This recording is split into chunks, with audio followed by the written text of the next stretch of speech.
Assalamualaikum warahmatullahi wabarakatuh. Apa kabar Bapak Ibu guru di seluruh Indonesia? Salam sehat, salam sejahtera Bapak Ibu guru. Saya doakan sehat selalu ya Bapak Ibu guru. Mohon izin Bapak Ibu guru di seluruh Indonesia bertemu kembali dengan Guru 8677 Channel yang pada hari ini saya ingin mengulas tentang surat gitu ya, dari Kementerian Dalam Negeri Republik Indonesia nomor 900.1.1227 SC, sifatnya segera ya Bapak Ibu guru, tertanggal 16 Januari 2025, yang ditujukan kepada gubernur, bupati, wali kota di seluruh Indonesia tentang penganggaran gaji bagi pegawai pemerintah dengan perjanjian kerja atau P3K per waktu serta dasar pemutakhiran klasifikasi dan kodifikasi dan nomenklatur ya Bapak Ibu guru ya. Bapak Ibu guru yang saya hormati di seluruh Indonesia, saya bacakan aja ini Bapak Ibu guru isi tentang surat itu ya dari Kementerian Dalam Negeri ini. Sehubungan dengan pelaksanaan Undang-Undang Nomor 20 Tahun 2023 tentang aparatur sipil negara dan keputusan Menteri Pendayagunaan Aparatur Negara dan Reformasi Birokrasi Nomor 16 Tahun 2025 tentang pegawai pemerintah dengan perjanjian kerja atau P3K per waktu, dengan hormat disampaikan hal-hal berikut. Yang pertama Bapak Ibu guru, berdasarkan pasal 66 Undang-Undang Nomor 20 Tahun 2023 dinyatakan bahwa pegawai non-ASN atau nama lainnya wajib diselesaikan penataannya paling lambat Desember 2024 ya, tahun kemarin ya Bapak Ibu guru. Dan sejak undang-undang tersebut mulai berlaku, instansi pemerintah atau pemerintah daerah dilarang mengangkat pegawai non-ASN atau nama lainnya selain pegawai ASN. Oleh karena itu, dalam rangka penataan pegawai non-ASN, pemerintah daerah harus menyelesaikan pengangkatan pegawai non-ASN yang terdaftar dalam pangkalan data atau database pegawai non-ASN Badan Kepegawaian Negara menjadi P3K atau paruh waktu. Apabila masih mengangkat lagi pegawai non-ASN, maka akan diberikan sanksi sesuai dengan peraturan perundang-undangan. Selanjutnya, untuk batas waktu tidak boleh mengangkat lagi pegawai non-ASN adalah sejak berlakunya Undang-Undang Nomor 20 Tahun 2023. Ini sebagaimana kita ketahui bersama Bapak Ibu ya. Undang-Undang ASN Nomor 20 Tahun 2023 batas akhirnya adalah 31 Oktober tahun 2023. Jadi teman-teman ataupun guru yang melamar sebagai tenaga honorer di luar tanggal 31 Oktober tahun 2023 maka tidak masuk di database BKN ya Bapak Ibu guru, atau dianggap ilegal itu. Yang kedua, Bapak Ibu guru di Indonesia, pengaturan penganggaran gaji bagi pegawai P3K per waktu dilaksanakan berdasarkan diktum pertama ya. Diktum pertama di Kemenpan RB nomor 16 tahun 2025 tentang P3K per waktu. Ini kita buka ya Bapak Ibu guru tentang Kemenpan RB yang ini Kemenpan RB keputusan nomor 16 tahun 2025 tentang pegawai pemerintah dengan perjanjian kerja paruh waktu. Di diktum pertama kita bisa cek di sini ya Bapak Ibu guru ya.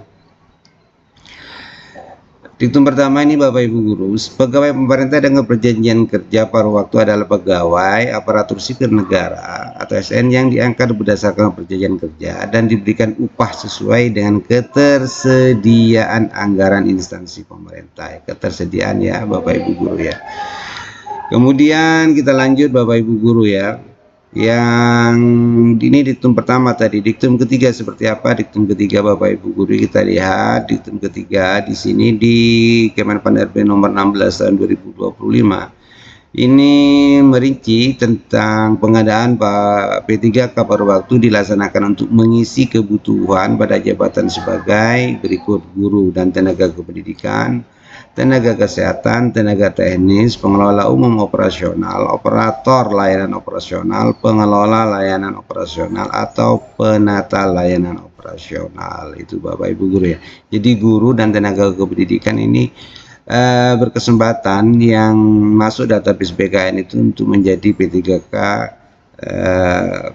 paruh waktu itu Bapak Ibu guru ya. Bagi yang tidak lulus seleksi di P3K penuh waktu. Kemudian di diktum ke-19 Bapak Ibu Guru dan diktum 19 dan diktum ke-20 kita lihat apa isinya diktum 19 dan diktum 20 di Kemenpan RB nomor 16 tahun 2025. Sebentar ya Bapak Ibu Guru, saya cari dulu. Ini sudah saya highlight Bapak Ibu Guru. Diktum ke-19, P3K per waktu diberikan upah paling sedikit sesuai dengan besaran yang diterima saat menjadi pegawai non-ASN atau sesuai dengan upah minimum yang berlaku di suatu wilayah. Artinya Bapak Ibu Guru, penafsiran pribadi saya, upah paling sedikit sesuai dengan besaran yang diterima saat menjadi non-ASN ini mengacu kepada gaji pertama ketika melamar menjadi tenaga honor ya Bapak Ibu Guru ya. Kalau gajinya waktu pertama kali itu 300, 400 atau 500, maka yang diberikan pemerintah daerah saat menjadi P3K paruh waktu maka ya seperti itu 300, 400 atau 500 ya Bapak Ibu Guru setiap bulannya. Atau bisa saja sesuai dengan upah minimum yang berlaku di suatu wilayah. Kalau di tempat saya Bondowoso itu sekitaran 2.250.000 Bapak Ibu Guru ya UMR-nya. Jadi ini mungkin bagi saya, ini penafsiran saya, tidak mungkin. Karena apa? Dengan paruh waktu yang bekerjanya hanya separuh ya 4 jam, tidak sampai 8 jam, dengan upah minimum yang berlaku di suatu wilayah atau UMR, maka ini sangat tidak mungkin. Maka yang akan dipilih oleh pemerintah daerah biasanya atau kabupaten kota ya paling sedikit sesuai dengan besaran yang diterima saat menjadi pegawai non-ASN. Dan ini dibolehkan oleh undang-undang ya Bapak Ibu Guru. Ya semoga saja tidak seperti ini, ada lebihan lah gitu ya. Yang ke-20 Bapak Ibu Guru, sumber pendanaan untuk upah sebagaimana yang dimaksud pada diktum 19 dapat berasal dari selain belanja pegawai sesuai dengan ketentuan peraturan perundang-undangan. Diksi yang dapat berasal dari selain dari belanja pegawai sesuai dengan ketentuan perundang-undangan ini dijelaskan dalam ketentuan ini sudah dari Kementerian Dalam Negeri ini Bapak Ibu Guru ya, nanti kita lihat ke bawahnya itu ya. Kemudian yang ketiga Bapak Ibu Guru, ini masih tentang surat dari Kementerian Dalam Negeri tentang penggajian ya, penganggaran penggajian pegawai P3K paruh waktu dan pemutahiran klasifikasi dan kodifikasi nomenklatur ya Bapak Ibu Guru ya. Yang ketiga, pemerintah daerah mengalokasikan dana anggaran belanja dalam APBD untuk kebutuhan pelaksanaan anggaran P3K paruh waktu dengan menggunakan klasifikasi, kodifikasi, dan nomenklatur perencanaan pembangunan dan keuangan daerah sebagaimana berikut. Jadi ini perintah dari Mendagri untuk kepala-kepala daerah kabupaten kota untuk menganggarkan mengalokasikan dana P3K paruh waktu di tahun 2025 ya Bapak Ibu Guru ya. Jadi sudah ada jelas ini, kalau ada daerah yang tidak menganggarkan maka melanggar peraturan perundang-undangan yang berlaku Bapak Ibu Guru. Yang terakhir Bapak Ibu Guru, ini sebagaimana saya pertanyakan tadi di sini tentang berasal dari selain belanja pegawai sesuai dan ketentuan peraturan perundang-undangan, inilah maksudnya di sini sudah dicantumkan oleh dalam surat Menteri Dalam Negeri ini, bahwa yang pertama, yang nomor 4 ini Bapak Ibu Guru ya, kaitannya dengan Kemenpan RB tadi yang diktum 20, apabila anggaran belanja jasa pegawai P3K pada waktu belum tersedia atau belum cukup tersedia dalam APBD tahun anggaran 2025, pemerintah daerah dapat menggunakan belanja tidak terduga. Ini Bapak Ibu Guru, ada belanja tidak terduga bisa digunakan untuk menggaji P3K paruh waktu dengan cara melakukan perubahan peraturan kepala daerah tentang penjabaran APBD tahun anggaran 2025, mendahului peraturan daerah tentang perubahan APBD tahun anggaran 2020 dan diberitahukan kepada pimpinan DPRD sesuai dengan ketentuan perundang-undangan. Jadi Bapak Ibu Guru, ini ada kaitannya dengan political will ya, legislator yang ada di kabupaten kota ya Bapak Ibu Guru ya. Kemudian jika, dan ini masih tidak bisa dia dialokasikan dana yang ini sudah dikomunikasikan dengan DPRD, maka jika BTT gitu ya, belanja tidak terduga tidak mencukupi agar menggunakan dana dari hasil penjadwalan ulang capaian program dan kegiatan lainnya serta pengeluaran pembiayaan dalam tahun anggaran berjalan atau memanfaatkan kas yang tersedia. Jadi sebenarnya banyak opsi ya untuk kabupaten kota, kepala daerah ataupun Pak Bupati maupun Bapak Wali Kota ataupun Gubernur untuk mengalokasikan dana penggajian untuk P3K per waktu. Jadi tidak ada alasan sebenarnya kalau setiap daerah itu tidak mengusulkan untuk seleksi atau pengadaan P3K paruh waktu ya Bapak Ibu Guru.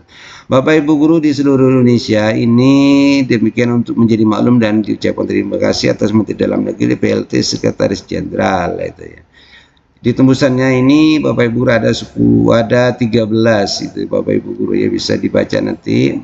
Bapak Ibu Guru di seluruh Indonesia, mungkin hanya itu yang perlu dapat saya sampaikan tentang kabar gembira ini, bahwa sebenarnya pengkajian tentang pegawai P3K per waktu itu sudah harus disiapkan oleh pemerintah daerah. Bapak Ibu Guru di seluruh Indonesia, terima kasih atas kesempatan dan waktunya. Mohon maaf atas segala kekurangan dan kesalahan. Sekian dari saya. Assalamualaikum warahmatullahi wabarakatuh.